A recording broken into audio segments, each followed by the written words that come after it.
ಹರಿಗೆ ನಮಸ್ಕಾರ. ನಮಸ್ಕಾರಗಳು. ಹರಿ ಶ್ರೀನಿವಾಸ ನಮಸ್ಕಾರಗಳು. ನಮಸ್ಕಾರ ಆಚಾರ್ಯ. ನಮಸ್ಕಾರ.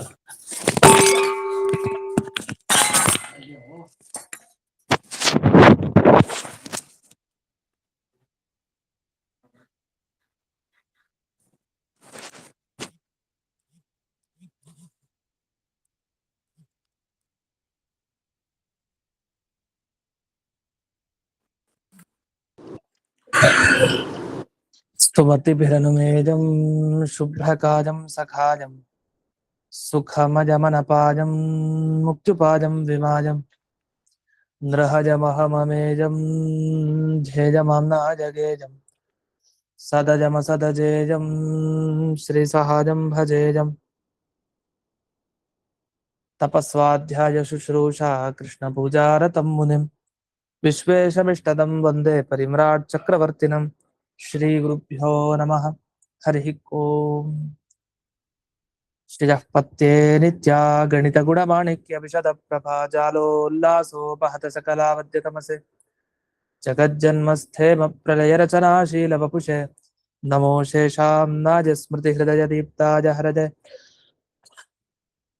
ಏನ ಪ್ರಾದುರಭಾವಿ ಭೂಮಿ ವಲಜೆ ವ್ಯಸ್ತಾರಿಗೋ ಸಂತತಿ ಪ್ರಾಬೋಧಿಷ್ಯತಿ ಪಂಕಜಂ ಕರ್ಣಯಾ ಪ್ರಕಾಶಿತತ್ವಂ ಪರಂ ಧ್ವಾಂತಂ ಧ್ವಂಸಮನಾದಿ ಸಾಧುನಿಕರಶ್ಚಾಕಾರಿ ಸನ್ಮಾರ್ಗಗಃ ತೇನಂ ವ್ಯಾಸದಿವಾಕರೇಣ ಸತತಂ ಮಾತ್ಯಾಜಿ ಮೇ ಮಾನಸಂ ವ್ಯಾಪ್ತಿರ್ಯಸ್ಯ ನಿಜೇ ನಿಜೇ ನಮಃ ಸಾ ಪಕ್ಷೇ ಸಪಕ್ಷೇ ಸ್ಥಿತಿಃ ವ್ಯಾವೃತ್ತಿಶ್ಚ ವಿಪಕ್ಷತೋಥ ವಿಷಜೇ ಸಕ್ತಿರ್ನ ವೈ ಬಾಧಿತೆ ನೈವಾಸ್ತಿ ಪ್ರತಿಪಕ್ಷಯುಕ್ತಿರತುಲಂ ಶುದ್ಧಂ ಪ್ರಮಾಣಂ ಸಮೇ ಭೂಯಾತ್ ತತ್ವವಿನಿರ್ಣಯಾಯ ಭಗವಾನ್ ಆನಂದತೀರ್ಥೋ ಮುನಿಃ ಭವತಿ ಯದನುಭಾವಾತ್ತೇಡಮೂಕೋऽಪಿ ವಾಗ್ಮಿ ಜಡಮತಿರಪಿ ಜಂತುರ್ಜಾಯತೆ ಪ್ರಾಜ್ಞಮೌಲಿಃ ಸಕಲವಚನಚೇತೋ ದೇವತಾ ಭಾರತೀ ಸ ಮಮ ವಚಸಿ ನಿಧತ್ತಾಂ ಸನ್ನಿಧಿಂ ಮಾನಸೇ ಚ ರಮಾ ನಿವಾಸೋಚಿತವಾಸ ಭೂಮಿಃ ಸನ್ಯಾಯ ರತ್ನಾವಲಿ ಜನ್ಮಭೂಮಿಃ ವೈರಾಗ್ಯ ಭಾಗ್ಯೋ ಮಮ ಪದ್ಮನಾಭತೀರ್ಥಾಮೃತಾಬ್ಧಿರ್ಭವತಾದ್ ವಿಭೂತ್ಯೈ ಪದವಾಕ್ಯ ಪ್ರಮಾಣಜ್ಞಾನ್ ಪ್ರತಿವಾದಿ ಮದಚ್ಛಿದಃ ಶ್ರೀಮದಕ್ಷೋಭ್ಯತೀರ್ಥಾಖ್ಯಾನುಪತಿಷ್ಠೆ ಗುರುನ್ ಮಮ ಶ್ರೀಮದಾನಂದತೀರ್ಥಾರ್ಯ ಸನ್ಮನಃ ಸರಸಿ ಭುವಿ ಅನುವ್ಯಾಖ್ಯಾನನಲಿನೆ ಚಂಚರೀಕತಿಮೇ ಮನಃ ನ ಶಬ್ದಾಬ್ಧೌ ಗಾಢಾಃ ನ ಚ ನಿಗಮಚರ್ಚಾಸು ಚತುರಾಃ ನ ಚ ನ್ಯಾಯೇ ಪ್ರೌಢಾಃ ನ ಚ ವಿದಿತವೇದ್ಯಾಪಿ ವಯಂ ಪರಂ ಶ್ರೀಮತ್ಪೂರ್ಣಪ್ರಮತಿಗುರುಕಾರುಣ್ಯ ಸರಣಿಂ ಪ್ರಪನ್ನಾಮಾನ್ಯಾಸ್ಮಃ ಕಿಮಪಿ ಚ ವದಂತೋಪಿ ಮಹತಾಂ ಓಂ ನಾರಾಯಣಂ ನಿಖಿಲಪೂರ್ಣಗುಣೈಕದೇಹಂ ನಿರ್ದೋಷಮಾಪ್ಯತಮಮಪ್ಯಖಿಲೈಃ ಸುವಾಕ್ಯೈಃ ಅಸ್ಯೋದ್ಭವಾದಿದಮಶೇಷ ವಿಶೇಷತೋಪಿ ವಂದ್ಯಂ ಸದಾ ಪ್ರಿಯತಮಂ ಮಮ ಸನ್ನಮಾಮಿ ಕುಪಿತಾ ಹಿ ಪ್ರಣಚ್ಛಾಯಾ ಸಮೀಕೃತ್ಯ ಪರಂ ಸುಖಂ ನ ಸೇವಂತೆ ಯತ್ಪದಂ ಧೀರಾಃ ತಂ ಭಜೆ ವಲ್ಲಭಂ ಶ್ರಿಯಃ.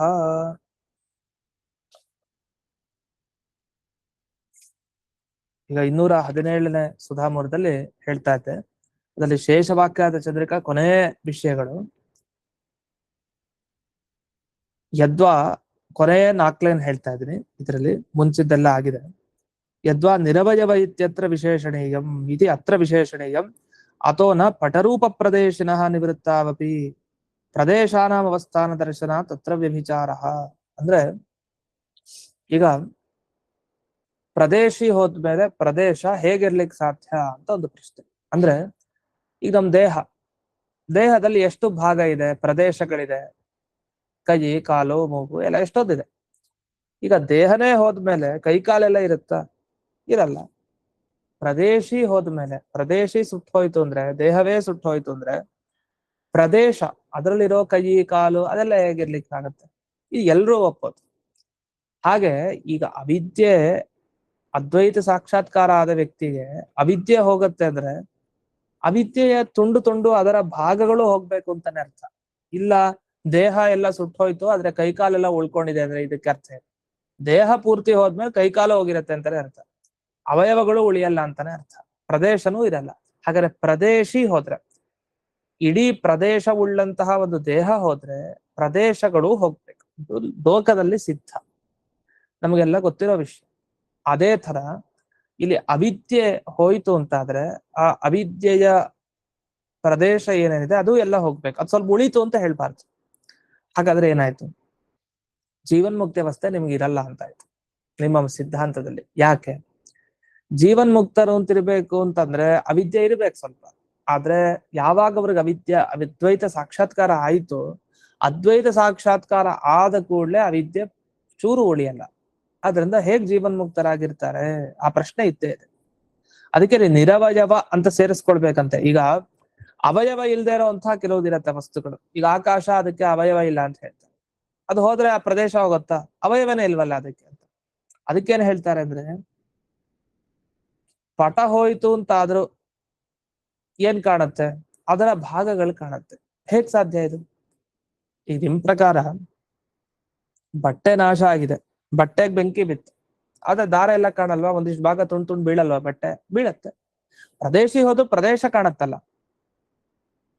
ಅದು ನೀವ್ ಹೇಳಿದ್ ಸರಿ ಇಲ್ವಲ್ಲ ಅಂದ್ರೆ ಅದಕ್ಕೆ ಹೇಳ್ತಾರೆ, ನಿರವಯವಸ್ಯ ಪ್ರದೇಶಿನೋ ನಿವೃತ್ತವು ಪ್ರದೇಶಾವಸ್ಥಾನಾನು ಬರುತ್ತೆ. ಹೌದು, ಯಾವುದಕ್ಕೆ ಅವಯವಗಳೇ ಇಲ್ಲ, ಭಾಗಗಳೇ ಇಲ್ಲ, ಅಂಥ ವಸ್ತು ಹೋದ್ರೂ ಅದರ ಪ್ರದೇಶ ಉಳಿಯೋದು ಹೇಗಾಗುತ್ತೆ? ಅಂಥ ಪ್ರದೇಶ ಉಳಿಲಿಕ್ಕೆ ಸಾಧ್ಯನೇ ಇಲ್ಲ ಅಂತ ಅದ್ರ ಬಗ್ಗೆ ಬಂತು. ಇನ್ನು ಪ್ರದೇಶಿನಾಂ ಅಂತ ಇಲ್ಲೇನಾಗಿದೆ? ಪ್ರದೇಶಿನೋ ನಿವೃತ್ತವು ಪ್ರದೇಶಾವಸ್ಥಾನ ಅಸಂಭವಾತ್ ಅಂತ ಸುಧಾದಲ್ಲಿ ವಾಕ್ಯ ಇದೆ. ಕೆಲವರು ಏನ್ ಮಾಡ್ತಾರೆ, ಪ್ರದೇಶಿನಾಂ ನಿವೃತ್ತವು ಅಂತ ಕೆಲವರು ಪಾಠ ಇಟ್ಕೊಂಡಿದ್ದಾರೆ. ಪ್ರದೇಶಿನಾಂ ಅಂತ, ಪ್ರದೇಶಿನಃ ಅಲ್ಲ, ಪ್ರದೇಶಿನಾಂ ಅಂತ ಮಾಡಿದ್ದಾರೆ. ಪ್ರದೇಶಿನಾಂ ಅಂತ ಯಾಕೆ ಮಾಡ್ತೀರಿ? ಇರೋದು ಒಂದೇ ತಾನೇ. ಈಗ ಒಂದು ಬಟ್ಟೆ ಉದಾಹರಣೆ ತಗೊಂಡು, ಬಟ್ಟೆ ಭಾಗಗಳು ಉಳಿಯತ್ತೆ. ಯಾಕೆ? ಬಟ್ಟೆ ಸುಟ್ಟು ಹೋದ್ರು. ಯಾಕೆ? ಬಟ್ಟೆಗೆ ಅವಯವಗಳಿದೆ. ಹಾಗೆ ಎಷ್ಟೋ ವಸ್ತುಗಳು, ಅದರ ಇಡೀ ಭಾಗ ಹೋಗ್ಬೇಕು ಅಂತಿಲ್ಲ. ಈ ದೇಹ ಸುಟ್ರೆ ದೇಹದ ಏನೋ ಒಂದು ಸ್ವಲ್ಪ ಭಾಗ ಆಚೆ ಬಿದ್ದಿರ್ಬೋದು, ಇಲ್ಲ ಅಂತಿಲ್ಲ. ಹಾಗಾದ್ರೆ ಯಾವುದಕ್ಕೆ ಅವಯವಗಳಿರತ್ತೆ ಅದು ನಾಶ ಆಗ್ಬೇಕಾದ್ರೆ ಚೂರು ಉಳಿಸ್ಕೊಂಡಿರ್ಬಹುದು. ಹಾಗೆ ಅವಿದ್ಯೆನೂ ಆಗ್ಬಹುದು. ಒಂದು ಉದಾಹರಣೆ ಕೊಡಿ. ಪ್ರದೇಶಿನಾಂ ಅಂತ ಯಾಕೆ ಬಹುವಚನ ಹಾಕ್ತೀರಿ ಅಂದ್ರೆ ಅದು ವ್ಯಾಪ್ತಿ ಅಂತ ಅನೇಕ ಕಡೆ ಕಂಡಿದೆ ಅಂತ ತಿಳಿಸ್ಲಿಕ್ಕೆ. ಇವ್ರು ಒಬ್ರೇ ಅಲ್ಲ, ಇವರೆಲ್ಲ ಮಾಡಿದಾರೆ ಹಾಗೆ, ಇವರೆಲ್ಲ ಹಾಗೆ ಇದ್ರು ಅಂತದೇನು ಯಾಕೆ ಹೇಳೋದು? ಒಬ್ರು ಹೇಳಿದ್ರೆ ಸಾಕಾಗಲ್ವಾ? ಮುಂದ್ ಕೂತಿರೋರು ಅರ್ಥ ಆಗಲ್ವಾ? ಇವ್ರೊಬ್ರು ಸಾಧನೆ ಮಾಡಿಲ್ಲ, ಇವರೆಲ್ಲ ಹಾಗೆ ಅಂದ್ರೆ ಜಾಸ್ತಿ ಜನ ಮಾಡಿದ್ದಾರೆ, ಬಹು ವ್ಯಾಪ್ತಿ ಇದೆ, ಅದಕ್ಕೆ ಒಪ್ಪಬೇಕು ಅದನ್ನ ಅಂತ ಅದನ್ನ ತಿಳಿಸ್ಲಿಕ್ಕೆ ಬಹುವಚನ ಹಾಕ್ತಾರೆ. ಜಯತೀರ್ಥರ ಈ ಪಂಕ್ತಿಯಲ್ಲಿ ಸುಧಾದಲ್ಲಿ ಪ್ರದೇಶಿನಾಂ ನಿವೃತ್ತವು ಅಂತ ಬಹುವಚನ ಇದೆ ಅಂತ ಅವ್ರ ಪ್ರಕಾರ, ಪ್ರದೇಶಿನಾಂ ಅಂತ. ಆದ್ರೆ ಒಂದು ಪಾಠದ ಪ್ರಕಾರ ಪ್ರದೇಶಿನಃ ಅಷ್ಟೇ ಇದೆ. ಅದನ್ನ ಇಲ್ಲಿ ಶೇಷವಾಕ್ಯಾರ್ಥ ಚಂದ್ರಿಕಾದಲ್ಲಿ ಶೋಧನೆ ಮಾಡಿದ್ದಾರೆ. ಕ್ವಚಿತ್ತು ಪ್ರದೇಶಿನೋ ನಿವೃತ್ತೋ ಇತ್ಯಪಿ ಪಾಠ, ಕೆಲವು ಕಡೆ ಅಲ್ಲೂ ಹಾಗೂ ಸಿಗತ್ತೆ ಅಂತ. ಈ ತರ ಎರಡು ಪಾಠಗಳನ್ನ ಇಲ್ಲಿ ಉಲ್ಲೇಖ ಮಾಡಿದ್ರು. ಹೀಗೆ ಅನೇಕ ವಿಚಾರಗಳನ್ನ ಇಲ್ಲಿ ನೋಡ್ತಾ ಹೋಗ್ಬೋದು. ಪ್ರತಿಯೊಂದು ಕಡೆ ಪಾಠ ಭೇದ ವಿಚಾರ ಅಂತಾನೆ ಇದೆ. ಎಲ್ಲೆಲ್ಲಿ ಸುಧಾ ಗ್ರಂಥದಲ್ಲಿ ಪಾಠಗಳಲ್ಲಿ ವ್ಯತ್ಯಾಸ ಇದೆ. ಕೆಲವು ಅನೇಕ ಮ್ಯಾನುಸ್ಕ್ರಿಪ್ಟ್ಗಳಲ್ಲಿ ಇನ್ನೂ ನಮಗೆ ಸಂಶೋಧನೆ ಮಾಡ್ಬೇಕಾದ ವಿಷಯಗಳಿದೆ, ಇನ್ನೂ ಅದ್ರಲ್ಲಿ ಕೆಲಸ ಮಾಡ್ಬೇಕು. ಸುಧಾ ಪಂಕ್ತಿ ಹೀಗೆ ಇದೆಯಾ, ಇನ್ನೂ ಸ್ವಲ್ಪ ಚೇಂಜ್ ಇತ್ತಾ ಅಂತ ಇನ್ನೂ ಸಂಶೋಧನೆ ಮಾಡೋ ಅಗತ್ಯ ಇದೆ. ಅಷ್ಟು ಕೆಲವು ಕಡೆ ಸಮಸ್ಯೆಗಳಾಗ್ಬಿಡತ್ತೆ. ಹೆಚ್ಚಾನೆಚ್ಚು ವ್ಯಾಖ್ಯಾನಕಾರರು ಈಗ ಬಹಳಷ್ಟು ಜನ ಇರೋದ್ರಿಂದ ಒಂದೇ ವ್ಯಾಖ್ಯಾನ ಇದ್ರೆ ಸಮಸ್ಯೆ ಆಗ್ತಾ ಇತ್ತು. ಆದ್ರೆ ಅನೇಕ ವ್ಯಾಖ್ಯಾನಗಳಿರೋದ್ರಿಂದ ಏನಾಗುತ್ತೆ, ಒಬ್ರು ವ್ಯಾಖ್ಯಾನದ ಪ್ರಕಾರ ಹೀಗೆ ಅರ್ಥ ಅಂತ ತೀರ್ಮಾನ ಮಾಡ್ಕೊಂಡು ಮುಂದಕ್ಕೆ ಹೋಗ್ತಾ ಇದೀವಿ. ಇನ್ನು ಕೊನೆ ಭಾಗಕ್ಕೆ ಬರೋಣ. ಈ 224ನೇ ಸುಧಾಮೂಲ ಇದೆಯಲ್ಲ, ಅಲ್ಲಿದ್ದೀವಿ ಈಗ. ಮಿಕ್ಕಿದ ವಿಷಯ ಎಲ್ಲ ಮುಗ್ದಿದೆ. ಕೊನೆಯದು ಈ ವಿದ್ಯಾಧಿಕರಣದ ಕೊನೆ ಪ್ಯಾರ. ಇನ್ ಮಿಕ್ಕಿದ ವಿಷಯ ಎಲ್ಲ ಪೂರ್ಣ ಮಾಡಿ ಆಗಿದೆ, ಹೇಳಾಗಿದೆ. ಇನ್ನೇನಾದ್ರೂ ಪಾಠ ಭೇದ ವಿಚಾರ ಸಿಕ್ಕಿದ್ರೆ ಮಾತ್ರ ಅದೊಂದು ವಿಶೇಷ. ಯಾಕಂದ್ರೆ ನಾವು ಸುಧಾ ಪ್ರಿಂಟ್ ಆಗಿರುತ್ತೆ, ಪ್ರಿಂಟ್ ಆಗಿರೋ ಬುಕ್ಗಳು ಸಿಗತ್ ನಮಗೆ. ಆದ್ರೆ ಪ್ರಿಂಟ್ ಆಗಿದ್ರು ಆ ಪುಸ್ತಕಗಳಲ್ಲಿ ಸುಧಾ ಮೇಲಕ್ಕಲ್ಲಿ ಎಲ್ಲೂ ಉಲ್ಲೇಖನೆ ಮಾಡಿಲ್ಲ. ಅದು ಗಮನಿಸ್ಬೇಕು. ಎಲ್ಲ ಕೆಳಗಡೆ ಅನೇಕ ವ್ಯಾಖ್ಯಾನಗಳಲ್ಲಿ ಈ ತರ ಪಾಠ ಇರ್ಬೇಕು, ಈ ತರ ಇಲ್ಲ, ಅಥವಾ ಇದೇ ಸರಿ, ಹಿಂಗೆಲ್ಲ ಇದೆ. ಆದ್ರೆ ಮೇಲೆ ಎಲ್ಲೂ ಅಲ್ಲಿ ಉಲ್ಲೇಖನೆ ಮಾಡಲ್ಲ. ಎಲ್ಲೋ ತುಂಬಾ ಅಪರೂಪಕ್ಕೆ ಎಲ್ಲೋ ಒಂದ್ ಕಡೆ, ಆದ್ರೆ ಅಲ್ಲಿ ವ್ಯಾಖ್ಯಾನದಲ್ಲಿ ಬಂದಿದೆ ಅನ್ನೋದೇ ಗೊತ್ತಾಗಲ್ಲ. ಅದರಿಂದ ಅದನ್ನ ಎಲ್ಲ ಬರೆದಿಟ್ಕೊಂಡಿದ್ರೆ ಇಂತಿಂತ ಕಡೆ ಪಂಕ್ತಿಲಿ ವ್ಯತ್ಯಾಸ ಇದೆ ಅಂತ ಮುಂದೆ ಉಪಯೋಗಕ್ಕೆ ಬರುತ್ತೆ. ಇನ್ನು ಕೊನೆ ಭಾಗಕ್ಕೆ ಬರೋಣ. 224ನೇ ಸುಧಾಮೂಲ. ಏತೇನ ಸಮಾನ ಏವಂಚ ಭೇದಾದಿತ್ಯಧಿಕರಣ ತಾತ್ಪರ್ಯಂ ಮುಕ್ತಂ ಭವತಿ. ವಿದ್ಯೈವತು ನಿರ್ಧಾರಣಾದಿತ್ಯತಃ ಪೂರ್ವಮೇವ ಇದಂ ಅಧಿಕರಣಂ ತತ್ಕುತೋ ವ್ಯತ್ಯಾಸೇನ ವ್ಯಾಖ್ಯಾನಂ ಅಂತ. ಈ ಶ್ಲೋಕ ಏನು ಕೊನೆಗೆ ಹೇಳಿದ್ರಲ್ಲ, ಬ್ರಹ್ಮದೇವರು ಇಷ್ಟು ಉಪಾಸನೆ ಮಾಡ್ತಾರೆ ದೇವ್ರ ಬಗ್ಗೆ, ಸರಸ್ವತಿ ದೇವಿ ಇಷ್ಟು, ರುದ್ರದೇವರಿಷ್ಟು, ಇಂದ್ರದೇವರಿಷ್ಟು, ಮಿಕ್ಕಿದ ದೇವತೆಗಳೆಲ್ಲ ಹೀಗೆ ಅಂತ ಹೇಳಿದ್ರಲ್ಲ, ಇದೆಲ್ಲ ಯಾವುದರ ಅರ್ಥ? ಅದರಲ್ಲೂ ಈ ಸಮಾನಯವಂಚಾಭೇದಾತ್ ಅಂತ ಒಂದು ಸೂತ್ರ ಏನಿದೆ, ಒಂದು ಅಧಿಕರಣ, ಸಮಾನಾಧಿಕರಣ ಅಂತ, ಆ ಅಧಿಕರಣದಲ್ಲಿ ಇದೆಲ್ಲ ಬರುತ್ತಂತೆ ವಿಷಯ. ಈ ಬ್ರಹ್ಮದೇವರ ಉಪಾಸನೆ, ಸರಸ್ವತಿ ದೇವಿಯ ಬಗ್ಗೆ, ಈ ಇಂದ್ರದೇವರ ಬಗ್ಗೆ, ಹೀಗೆಲ್ಲ ಉಪಾಸನೆ. ಈ ಉಪಾಸನೆಗಳನ್ನೆಲ್ಲ ಆ ಅಧಿಕರಣದ ಅರ್ಥ ಅಂತ ತಿಳ್ಕೊಂಡು ಇಲ್ಲಿ ವ್ಯಾಖ್ಯಾನ ಮಾಡಿದ್ದಾರೆ. ಎಷ್ಟೋ ಬಾರಿ ಏನಾಗ್ಬಿಡತ್ತೆ, ನ್ಯಾಯಸುಧಾ ಗ್ರಂಥದಲ್ಲಿ ಪ್ರತಿಯೊಂದು ಬ್ರಹ್ಮಸೂತ್ರಕ್ಕೂ ವ್ಯಾಖ್ಯಾನ ಮಾಡಿದಾರಾ ಅಂತ ಒಂದು ಪ್ರಶ್ನೆ. ಇಲ್ವಾ, ಇದೆಯಾ? ಎಷ್ಟೋ ಬಾರಿ ಮಾಡ್ಬಿಟ್ಟಿರ್ತಾರೆ, ಅದಕ್ಕೆ ಒಂದು ಸ್ಪಷ್ಟ ಅಧಿಕರಣ ಅಂತ ಸಿಗಲ್ಲ, ಕ್ಲೀನ್ ಆಗಿ ಎದ್ದೆದ್ದು ಕಾಣಿಸೋ ತರ ಆಗಲ್ಲ. ಏನಾಗ್ಬಿಡುತ್ತೆ, ಒಂದು ಅಧಿಕರಣದಲ್ಲಿ ಇದರಿಂದ ಈ ಅರ್ಥವನ್ನು ತಿಳಿಸ್ದಾಗಾಯ್ತು, ಇದರಿಂದ ಇದನ್ನು ತಿಳಿಸ್ದಂಗಾಯ್ತು, ಒಂದ್ ಲೈನಲ್ಲಿ ಹಿಂಗೆ ಹೇಳೋಟೋಗಿರ್ತಾರೆ. ಅದು ಅಷ್ಟು ಬ್ರಹ್ಮಸೂತ್ರದ ಅರ್ಥವನ್ನು ತಿಳಿಸಾಗೋಗಿದೆ. ಹಾಗಾದ್ರೆ ಬ್ರಹ್ಮಸೂತ್ರಕ್ಕೆ ವ್ಯಾಖ್ಯಾನ ಅಷ್ಟು ಮಾಡ್ಬಿಟ್ಟಿದ್ದಾರೆ. ಅದರಿಂದ ಸಮಗ್ರ ಬ್ರಹ್ಮಸೂತ್ರಕ್ಕೆ ವ್ಯಾಖ್ಯಾನ ಇದೆಯಾ ನೋಡ್ಕೊಂಡು ಹೋಗ್ಬೇಕು. ಅದು ಒಂದು ದೃಷ್ಟಿ. ಅದನ್ನು ಮಾಡಿದ್ರೆ ಒಂದು ಸಂಶೋಧನೆ, ಇದೆಯಾ ಇಲ್ವಾ ಅಂತ ಗೊತ್ತಾಗತ್ತೆ. ಸುಮ್ನೆ ಹೇಳೋ ಹಾಗಿಲ್ಲ. ಬ್ರಹ್ಮಸೂತ್ರ ಇಡೀ ಎಲ್ಲಾ ಸೂತ್ರಗಳಿಗೆ ಅರ್ಥ ಹೇಳಿದ್ದಾರೆ, ಎಲ್ಲಿ ಅನುವ್ಯಾಖ್ಯಾನದಲ್ಲಿ, ಅದನ್ನ ಮೊದಲು ನೋಡ್ಬೇಕು. ಅನುವ್ಯಾಖ್ಯಾನದಲ್ಲಿ ಎಲ್ಲಾ ಬ್ರಹ್ಮಸೂತ್ರಗಳಿಗೆ ಅರ್ಥ ಇದೆಯಾ? ಇಲ್ಲ, ಆಯ್ತು. ಸುಧಾದಲ್ಲಿ ಎಲ್ಲಾದ್ರೂ ಹೇಳಿದ್ದಾರೆ, ಸುಧಾದಲ್ಲಿ ಹಾಗಾದ್ರೆ ಎಲ್ಲಾ ಬ್ರಹ್ಮಸೂತ್ರಗಳಿಗೆ ಅರ್ಥ ಬಂದಿದ್ಯಾ?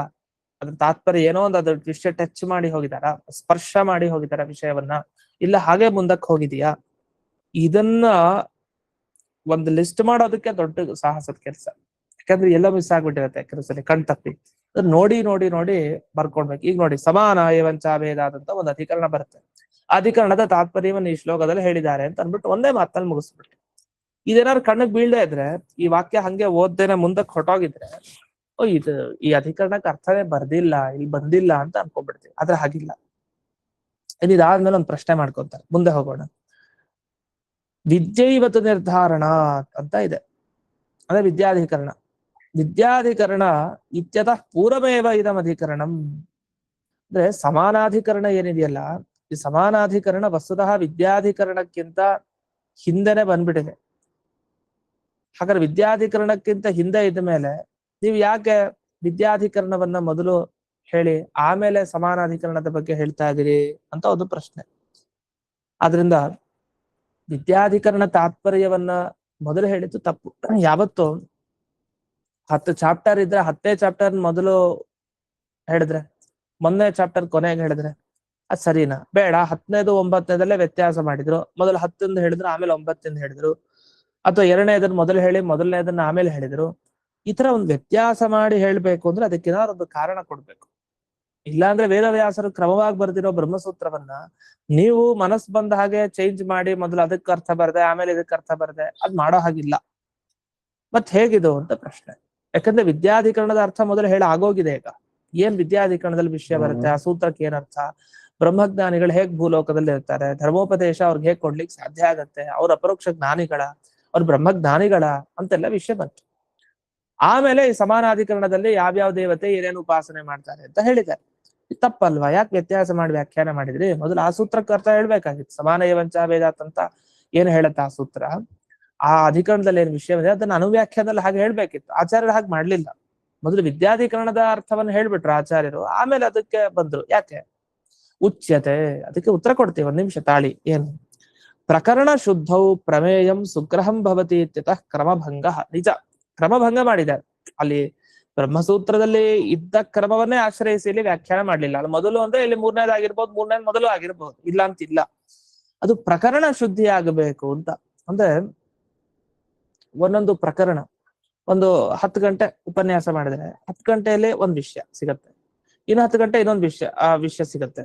ಈ ಎರಡನ್ನ ಗಮನಿಸ್ಕೊಂಡಾಗ ಸರಿಯಾಗಿ ಏನ್ ಹೇಳಿದ್ರು, ಹಾಗಾದ್ರೆ ಇಷ್ಟು ಈ ಒಂದು 7-8 ಸೂತ್ರದಲ್ಲಿ ಏನ್ ಹೇಳಿದ್ರು ವಿಷಯ, 10 ಸೂತ್ರಗಳು ಒಟ್ಟಿಗೆ ಸೇರಿಸಿ ಏನ್ ವಿಷಯ ಹೇಳಿದ್ರು, ಅದು ನಮಗ್ ಚೆನ್ನಾಗಿ ಗೊತ್ತಾಗ್ಬೇಕು. ಅದು ಪ್ರಕರಣ ಶುದ್ಧಿ ಎಂದು ಕರೀತಾರೆ. ಈ ವಿಷಯ ಗೊತ್ತಾದಾಗ ಏನಾಗತ್ತೆ, ಪ್ರಕರಣವನ್ನು ಶೋಧನೆ ಮಾಡಿದಾಗ ತಿಳಿಯೋ ವಿಷಯ ಚೆನ್ನಾಗಿ ನಮಗೆ ತಲೆಗೆ ಹೋಗುತ್ತೆ, ತಿಳಿಬೇಕಾದ ವಿಷಯ.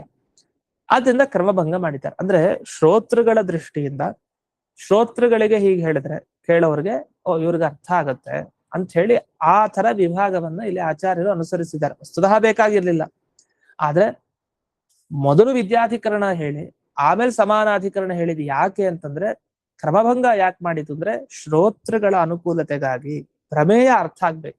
ಈಗ ಮುಖ್ಯ ಉದ್ದೇಶ ಏನಿರ್ಬೇಕು, ಹೇಳೋರ್ಗೆ ಮುಂದ್ ಕೂತಿರೋರ್ಗೆ ಏನೋ ಒಂದು ಅರ್ಥ ಆಗ್ಬೇಕು ಅಂತ ಇರ್ಬೇಕು, ಏನೋ ಒಂದೊಂದು ಚೂರಾದ್ರೆ ಅರ್ಥ ಆಗ್ಬೇಕು ಅಂತ ಇಲ್ಲ, ಏನೋ ಪರವಾಗಿಲ್ಲ ಇರೋ ವಿಷಯ ಹೀಗೆ ಅಂತ ಹೇಳ್ತಾ ಹೋಗ್ತಾ ಇರೋದು ಅಂತ ಆಗ್ಬಿಟ್ರೆ ಕೊನೆಗೆ ಪ್ರಮೇಯ ಎಲ್ಲಿ ಗ್ರಹಣ ಆಗುತ್ತೆ, ವಿಷಯ ಹೇಗೆ ಗೊತ್ತಾಗುತ್ತೆ?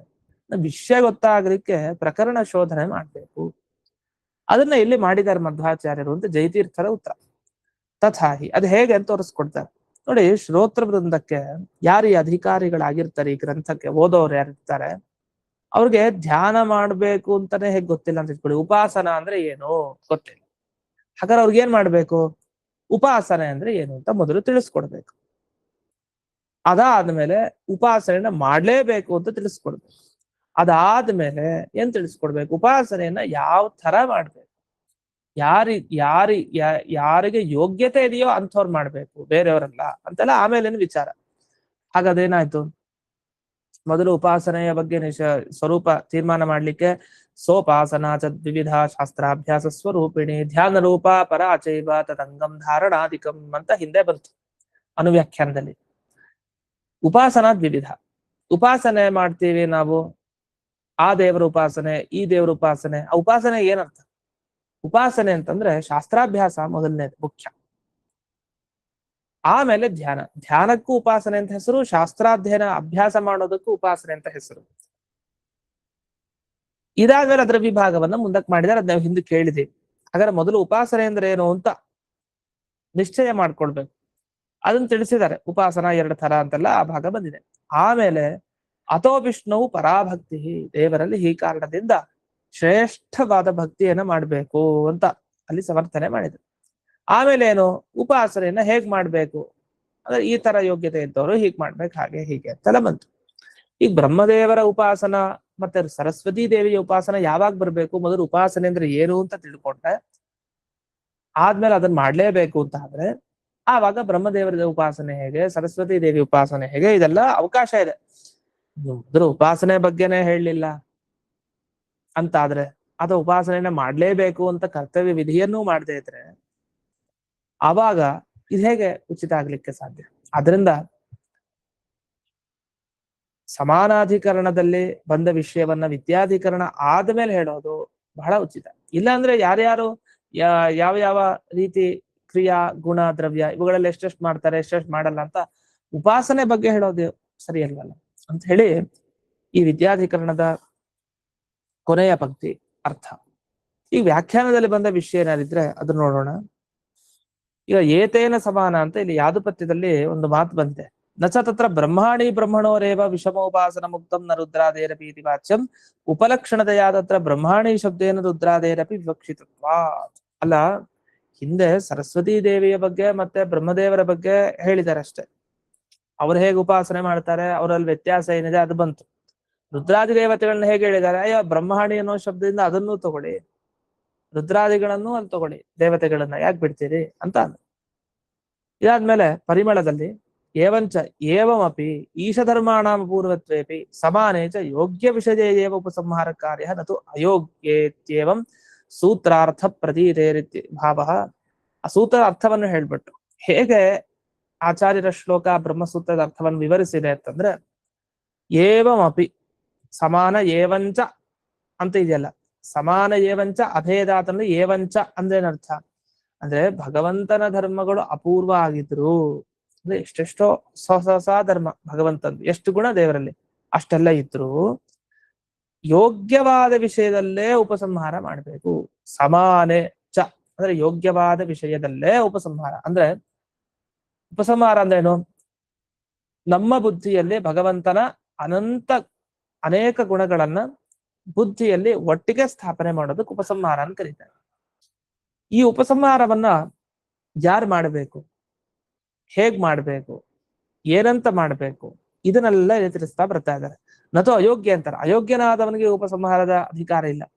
ಯೋಗ್ಯನಾದವನು ತಾನು ಯೋಗ್ಯವಾದ ವಿಷಯದಲ್ಲಿ ಉಪಸಂಹಾರವನ್ನ ಮಾಡಬೇಕು, ಅಯೋಗ್ಯವಾದ ವಿಷಯದಲ್ಲಿ ಉಪಸಂಹಾರ ಮಾಡಬಾರದು ಅಂತ ಇದು ಸೂತ್ರದ ಅರ್ಥ. ಅಂದ್ರೆ ಒಟ್ಟಾಗಿ ದೇವರ ಗುಣಗಳು ಬೇಕಾದಷ್ಟಿದೆ. ಆ ಬೇಕಾದಷ್ಟಿರುವಂತಹ ಗುಣಗಳಲ್ಲಿ ಕೆಲವನ್ನ ಉಪಸಂಹಾರ ಮಾಡಬೇಕು, ಅದು ಯೋಗ್ಯವಾದ ವಿಷಯದಲ್ಲಿ.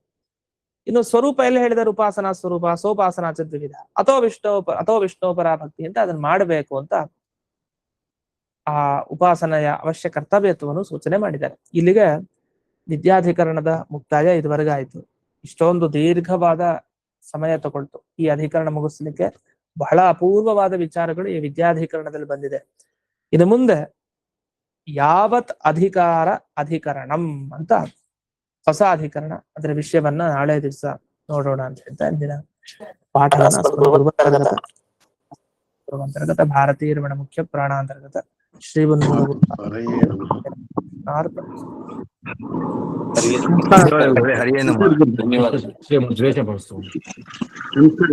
ನಮಸ್ಕಾರ ನಮಸ್ಕಾರ ಗುರುಗಳೇ.